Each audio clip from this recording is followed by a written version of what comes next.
My name is Adrian Winnie. My parents are coastals, Numbis, but I see myself as a Western Highlander because my mother gave birth to me in a village in the Mulbaya area called Kuruk, and after that my belly button was planted there. So for me, I see myself as a Western Highlander. The inspiration for me in what I do today was probably from my two grandmothers. On my maternal side, my grandmother is a traditional clay pot potter. I think I was fascinated by the whole design, the creativity, her traditional innovative ways of, shaping, a simple thing as a clay into an elaborate, traditional clay pot. On my father's side, my grandmother, she's a traditional healer. She comes from Babaka village. She's a daughter of a chief there. She inspired me to, I think, that altruistic nature that I have, wanting to get out there and save the world. And that came strongly from that inspiration that of being around there.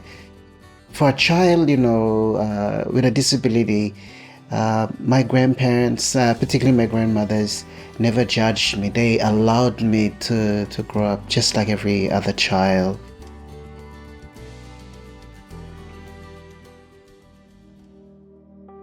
There was a period of what I would call a dark period in my life. And it all had to do with the kind of challenges I faced earlier on in my primary school and particularly at high school. Things like bullying, that's very common. It was there also existing there, but it wasn't really addressed. I think the most hurtful thing for me was being called Gelly Gelly because, I was the loudmouth. I was all over the place. I had friends, there was elements of trauma there. And it was just the tip of the iceberg. There were a lot more deeper things than that. I was educated in Morobe, Eastern Islands, and then I'm off to Port Moresby before the world, and it started in Newcastle, Australia. 10 years had gone by, being outside. I returned home to Papua New Guinea and found myself, what do I want to do with my life after all this experience? And that opportunity came when Brother Graham Leach, who is the founder of Cullen Services, he was a Christian brother, and Cullen Services is a ministry of the brothers, the Catholic brothers. And he handpicked me. So I find myself leaving Lay, where my parents were, and moving to Wewak, where I think my story really began. So I was one of the first person with a disability to work in a service provider organization for disabilities. So that was probably the start of my journey into being an advocate for persons with disability, but most importantly women as well, women and children and young people. I was fortunate to be able to be sent by the Christian Brothers to Zambia for 2 years of training and working. And I think being with the Christian Brothers helped me to have that quiet time and to reflect about the journey so far, and then being able to address some of the things that were, let's just say, holding me back from being the person that I should be.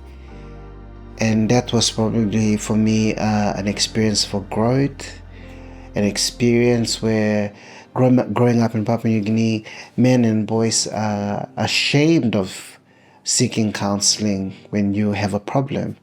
Because at that time I was lashing out. I was like, I was being really hurtful and nasty to other people that I was working with or put in charge of, and that needed to be checked.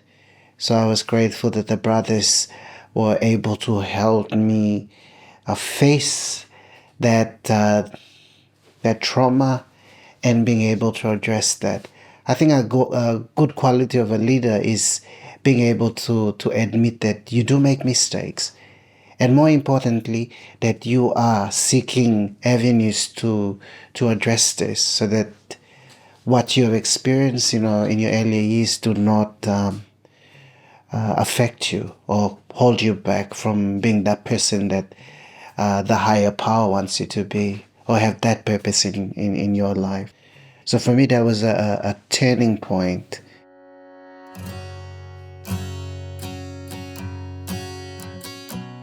I came back to Papua New Guinea, and an opportunity knocked on my door to work at the Department for Community Development, moving from implementation to the policy space. So my career has always been with current services, implementing programs, policies, and now coming into the Department for Community Development, actually learning and how to develop policies that would impact people in the different tiers down the line at the subnational level. After a while there, I returned to Australia to study in the Australian awards. A lot of my confidence was fine-tuned in the 3 years I was away, again back in Sydney, Australia, where I did my studies in international development. And after successfully completing my studies, I returned home in 2020, and found myself being invited to go back to the Department for Community Development, but back to disability. I was there for like 4 weeks, and my Deputy Secretary, Mr. Warren Marp, had decided that disability is too comfortable for you. We want to place you in the Office of Development of Women. You'll do policy development there. So I was stuck for the first 2 weeks in that new role, not knowing what I should do. But I had those strong women from the past, the department, around me, so I was able to touch base with them and say, listen, I don't know how I'm going to do this. And they just guided me, they advised me on how I should, just stick to the role there, but bring that creativity, that innovation that's always about you into that work, and let it, sprout. As a man, I come from a very strong patrilineal society, and being a Western Highlander, I'm the man. My word is the rule in the house, in the community. But there is something also about being Western Highlander, is to value the role that women play for us so-called big men. Women are the ones who toil the land.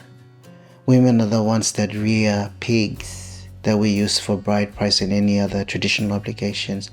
And women raise up the future generation.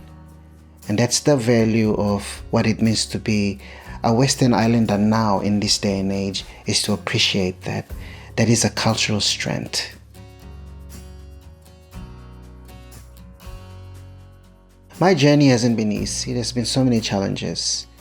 But for me, I always challenge myself each day. And it's about modeling the kind of attitude, the kind of behavior that I should, be modeling first at home and in my local community, even at workplace. For me, I think if I was to sum up my journey is all about being countercultural. What is good, I embrace. What is not good, I would stand up and fight for change.